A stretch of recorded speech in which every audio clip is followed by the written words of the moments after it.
आज से बहुत साल पहले मैंने एक कहानी सुनी थी जिसका एक बहुत बड़ा इंपैक्ट हुआ था मेरी लाइफ में।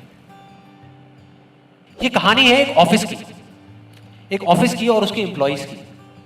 एक बार एक ऑफिस में जितने भी एम्प्लॉइज सुबह सुबह जब ऑफिस आते हैं अपने अपने कैबिन में, तो उनकी डेस्क के ऊपर एक लेटर पड़ा होता है, एक लेटर रखा हुआ होता है और उस लेटर में लिखा था कि वो इंसान, इस कंपनी का वो एम्प्लॉय जिसकी वजह से आपकी प्रमोशन नहीं हो रही थी या जिसकी वजह से आप आगे नहीं बढ़ पा रहे थे, उसकी डेथ हो गई, वो मर गया है।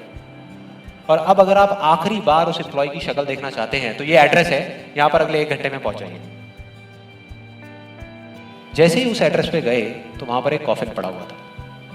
कॉफिन होता है, उसको जब लोगों ने दूर से देखा तो एक तरफ तो सबको दुख हो रहा था, बुरा लग रहा था कि यार ये नहीं होना चाहिए था, और दूसरी तरफ से उनको थोड़ी बहुत खुशी भी हो रही थी कि चलो अच्छा है, मेरी रास्ते का जो सबसे बड़ा पत्थर था वो हट गया।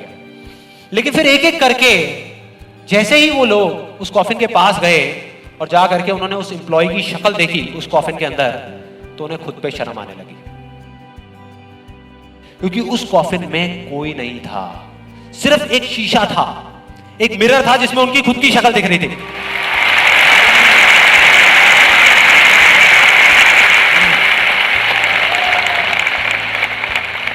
हम सब भी तो यही करते हैं अपनी लाइफ में कि सारा ब्लेम उठा करके किसी सिचुएशन पे डाल दिया, किसी और इंसान पे डाल दिया, सब जगह डाल दिया सिवाय एक इंसान के, खुद पे।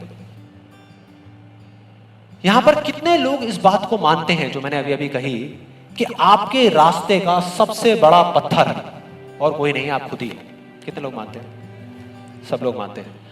लेकिन एक चीज और है यहां पर बहुत मजेदार, कि कोई भी इंसान, कोई भी, चाहे वो आप हो, चाहे मैं हूं, चाहे कोई भी है, वो जान करके अपने रास्ते का पत्थर क्यों बनेगा? अपना ही नुकसान क्यों करेगा? अपना ही दुश्मन क्यों बनेगा?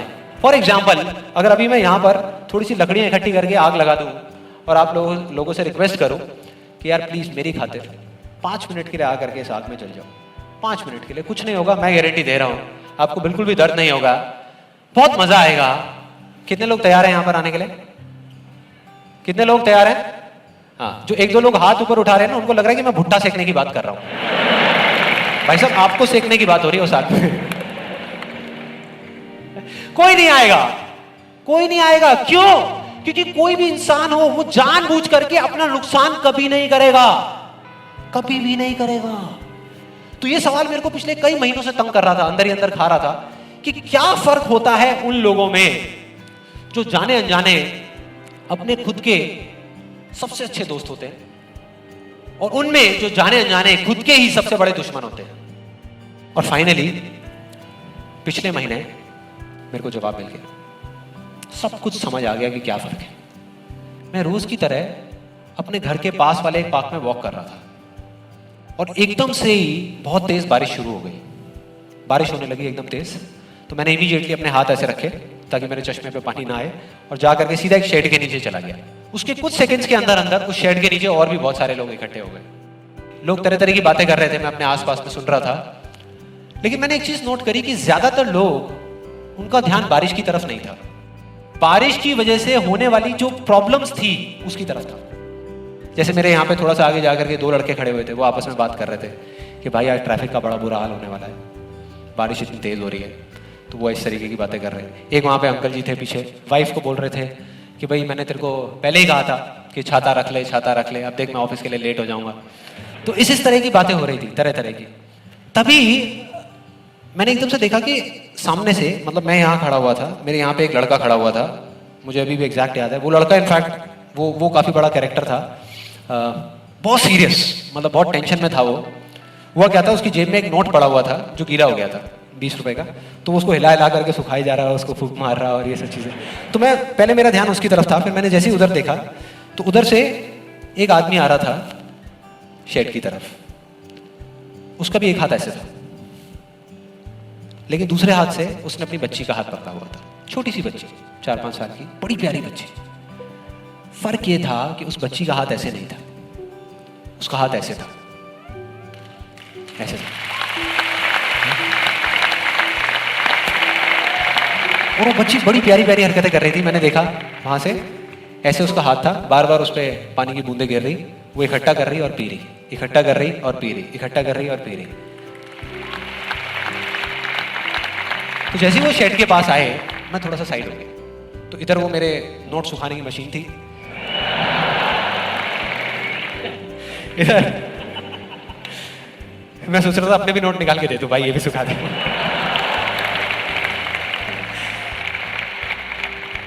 इधर वो बच्ची खड़ी हुई थी, वो छोटी सी प्यारी सी, और मेरा फिर पूरा ध्यान उस बच्ची की तरफ ही था, इतनी इतनी प्यारी बच्ची। और इधर उसके पापा अपने मोबाइल पे कुछ काम कर रहे थे। वो बच्ची को अभी भी चैन नहीं आया, शेड के नीचे आ गई, लेकिन अभी भी बार बार अपना हाथ बाहर निकाल के, एक हाथ से पापा को पकड़ा हुआ डर रही, दूसरे हाथ से ऐसे बाहर निकाल के बार बार पानी भर रही और पी रही। कभी पानी भर रही अपने मुंह पे फेंक रही। फिर थोड़ी देर बाद पता नहीं उसके मन में क्या आया, उसने अपने पापा से पूछा कि पापा ये बारिश रोज क्यों नहीं होती? बड़ा अजीब सा क्वेश्चन था। उसके पापा ने कहा, वो अपने मोबाइल पे लगे हुए थे, हाँ बेटा होगी होगी, रोज होगी, रोज होगी, रोज होगी। वो बच्ची फिर अपने खेल में लग गई। फिर थोड़ी देर बाद पता नहीं क्यों उसने दोबारा से पूछा अपने पापा से, बताओ ना पापा रोज क्यों नहीं होती? इस बार उसको कोई जवाब नहीं मिला, लेकिन मुझे मिल गया। मुझे सब कुछ समझ आ गया कि क्या वो वजह है, क्या फर्क होता है उन लोगों में जो खुद के सबसे अच्छे दोस्त होते हैं और खुद के सबसे अच्छे दुश्मन होते हैं। क्या फर्क है उन दोनों लोगों में? देखो बहुत सिंपल है। जब बारिश होती है आसमान से, हम सबके ऊपर होती है, क्या एक जैसे होती है या अलग अलग तरीके से होती है? एक जैसे होती है, कोई पार्शियलिटी नहीं करती। आप अमीर हो, गरीब हो, काले हो, गोरे हो, बच्चे हो, बड़े हो, कोई फर्क करती है क्या बारिश? नहीं करती, सब पे एक जैसी होती है। बिल्कुल उसी तरह से वो शक्ति, वो एनर्जी जिससे पूरी दुनिया चल रही है, जिससे अभी अगर आप अभी फील करने की कोशिश करो, आपकी सांसें चल रही है, मेरी सांसें चल रही है। जिस शक्ति में इतनी ताकत है कि अगर वो चाहे तो एक सेकंड भी नहीं लगेगा, इस पूरी दुनिया को खत्म कर सकती है, और एक सेकंड के 1 करोड़वें हिस्से में इस दुनिया को दोबारा से बना भी सकती है। उसको आप साइंटिफिकली चाहे एनर्जी का नाम दे दो, चाहे स्पिरिचुअली भगवान कहो, आत्मा कहो, परमात्मा कहो, कुछ भी कहते रहो, उससे कोई फर्क नहीं पड़ता। और बिल्कुल उस बारिश की तरह उस शक्ति की भी बारिश हम सब पर होती रहती है, उस एनर्जी की भी बारिश होती रहती है, और सब पर एक जैसे होती है। फिर चाहे आप अमिताभ बच्चन हो, बिल गेट्स हो, कोई भी हो, कोई फर्क नहीं पड़ता। आप स्टेज पे खड़े हो या वहां बैठे हो, कोई फर्क नहीं पड़ता। तो फर्क क्या है? देखो बहुत सिंपल है, वही फर्क जो उस बारिश में था, जो मैंने नोट किया उस बच्ची के बीच में और औरों के बीच में। कुछ लोगों का हाथ ऐसे होता है और कुछ का ऐसे होता है। जिनका ऐसे होता है वो बारिश उन पर होती तो है, लेकिन छू करके बह जाती है, चली जाती है, उनके अंदर तक नहीं जा पाती, अपना काम नहीं कर पाती। लेकिन जिनका ऐसे होता है वो उसको पी लेते हैं, उनके अंदर चली जाती है, और उसके बाद में जो काम करती है वो एनर्जी करती है, नाम इंसान का हो जाता है।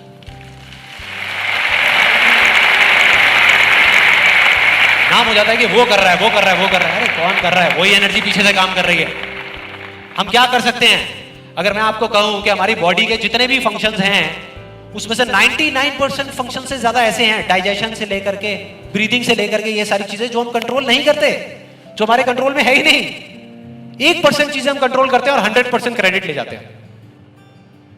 और अब मजे की बात पता है क्या है? सबसे मजेदार बात कि यहां पर हम जितने भी लोग बैठे हुए हैं ना, हम सबको पता है कि अगर हमारे हाथ अभी ऐसे हैं तो ऐसे कैसे लाने हैं, क्योंकि बचपन में हम सबके बाय डिफॉल्ट हाथ ऐसे ही थे, सबके।